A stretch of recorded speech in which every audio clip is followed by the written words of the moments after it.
Dios te bendiga y Dios te guarde. Bienvenida a esta cápsula de poder y de fe en esta hermosísima mañana que nuestro Padre Celestial nos ha regalado. El día de hoy quiero ministrar nuestras vidas bajo el tema un sacrificio para siempre. Y la palabra de Dios que vamos a ministrar está en el capítulo 10 de la carta a los Hebreos, a la altura del verso 14. Dice en el nombre de Jesús: porque con una sola ofrenda hizo perfectos para siempre a los santificados. Amén. Bendito sea el Señor Jesús. Aleluya. Aquí vemos, hermanos, este apóstol que escribe la palabra de Dios aquí en esta carta. Nos dice que hubo una sola ofrenda que santificó, ¿verdad? A los por él santificados, Él simplemente los selló con esta ofrenda. Con esta ofrenda Él cumplió precisamente lo que Dios demandaba para santificar a los que a Él se acercaron. ¿Por qué el autor de Hebreos dice esta palabra? Porque antiguamente, o sea, en la antigüedad, cuando los sacerdotes ofrecían holocaustos, ofrecían ofrendas en el altar, en el lugar santísimo, lo hacían por ellos y por el pueblo, por el pecado de ellos y del pueblo. Tenían que santificarse, tenían que buscar santificar al pueblo para aplacar la ira de Dios por la rebelión constante del pueblo de Israel en su transcurrir por el desierto y en su transcurrir de vida, precisamente durante todo el tiempo que estuvieron en la tierra prometida, hasta que fueron deportados, ¿verdad?, hasta Babilonia.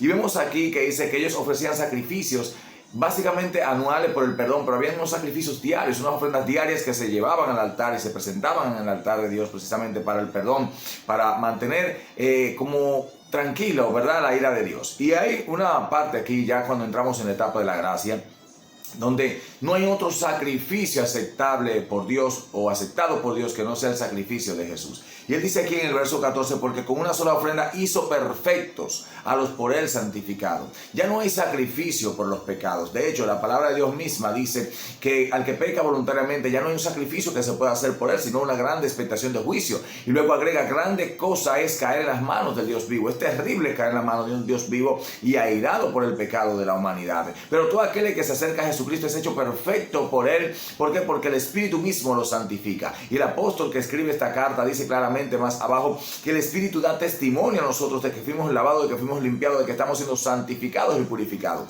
Quiero decirle a gente que se siente allí miserable, que se siente culpable, que se siente perseguido por los demonios de su pasado, que si aceptaste a Jesús en tu corazón, en ese mismo momento el Espíritu de Dios te sella. Y dice la palabra del Señor, escucha lo que dice la palabra del Señor aquí.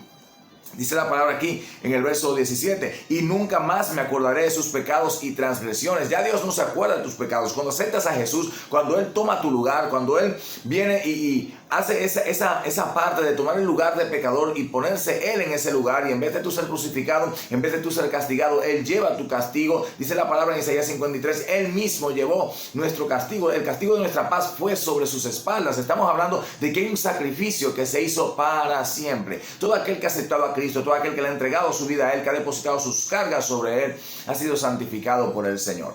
Y ese proceso de santificación es un proceso que diariamente se va realizando en la vida del creyente con la ayuda del Espíritu Santo. Pero ya no hay sacrificios que tú puedas hacer que te lleven a ser salvo. ¿Por qué? Porque no hay un ayuno que te salve, no hay una oración que te salve, no hay imposición de manos que te salve, no hay largas horas de oraciones que te salven. No, el único sacrificio que te salva es el sacrificio realizado por Jesús en la cruz del Calvario, que es el que te hace perfecto y te santifica, dice la palabra del Señor. Ahora, aquí hace una salvedad en el verso 14, y es que Él hace perfecto a los por Él santificados. Y esto significa que obligatoriamente tienes que haberle rendido tu vida a Jesús para ser santificado por Él. No hay otro sacrificio, no hay buenas obras que te salven, porque la salvación no es por obras. No hay nada que te salve, ni siquiera una palabra de parte de un hombre ungido por Dios, sino la sangre de Cristo, que es el único sacrificio aceptado por Dios para el perdón y remisión de los pecados de la humanidad. Así que quiero que dejes de culparte por el pecado de tu pasado. Quiero que dejes de culparte por aquello que hiciste mal. Quiero que dejes de culparte aún por los pensamientos que te perseguían, que te hacían sentir poca cosa. Tienes que entender que Dios te perdonó. Tienes que aceptar el perdón. Tienes que saber que hay un sacrificio que se hizo para siempre. Así que Dios te bendiga y Dios te guarde. Shalom.